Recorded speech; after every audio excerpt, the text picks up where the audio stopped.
zuwa ga Adam A Zango, ina ka kwana da marayinka na Zaria. Oyoyo Amina mu fara sani yar fara. Abun ne gidana Nura MNO amana barka. Bayan gaisuwa mai yawa tare da fatan kana lafiya, Allah ya sanya haka amin suma amin. Aisha farra Amina mu fara oyoyo da tsawon gidai. Ya kun Nura MNO kamar Aisha farra. Bayan haka, ba tare da bata lokaci ba, na rubuto maka wannan sako ne da nufin jin inda aka kwana dangane da babban abin alkhairi da kai ikirarin ka aikata a bara, wato Oktoba shekarar 2020, inda ka sanar da al'umma cewa ka fidda zunzurutun kuɗi kimanin naira miliyan 47 domin ɗaukar nauyin karatun wasu yara marayu sama da 100 a wata makaranta mai zaman kanta mai suna Professor Ango Abdullahi College. Amina mu fara oyoyo da tsawon gidai. Ya kun Nura MNO kamar Aisha farra. Babban dalilin da ya sanya na tado maka da wannan batu shine saboda a bara al'amuran naka ya tada ƙura a nan kafafen sada zumunta na social media da kuma jaridu, mujallu, rediyo har ma da talabijin.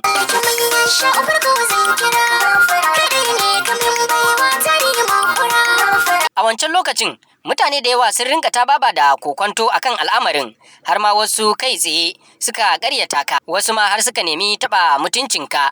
Idan baka mance ba, ni kaina daga jaridar Aminiya na kira ka a waya sau 3, baka ɗaga ba, kuma na turo maka test, amma ka ƙi amsa tambayar mu. Haka muka gaji muka buga labarin ta hanyar abin da muka samu daga hukumar makarantar da kuma wani bangare na fadar mai martaba sarkin Zazzau. Haka kuma a barar dai manyan 'yan jaridu na Arewa kamar Malam Ibrahim Sheme da Malam Jafar duk sun yi ƙoƙarin bin diddigin al'amarin ba tare da samun gamsasshen bayani ba. A yanzu na tado maka da bayanin nan ne domin mu ji daga bakinka.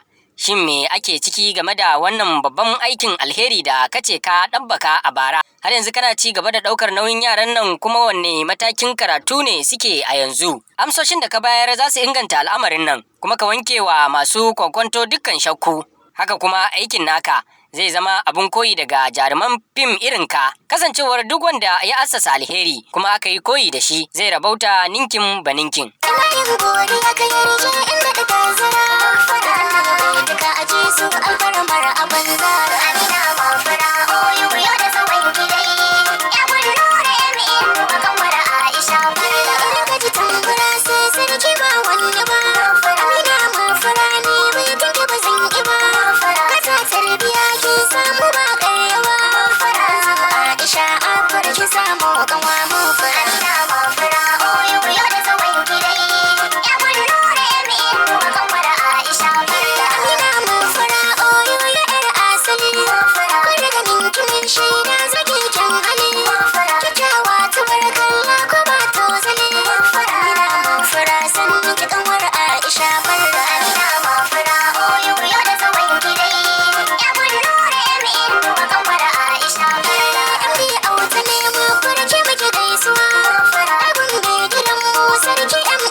Sarai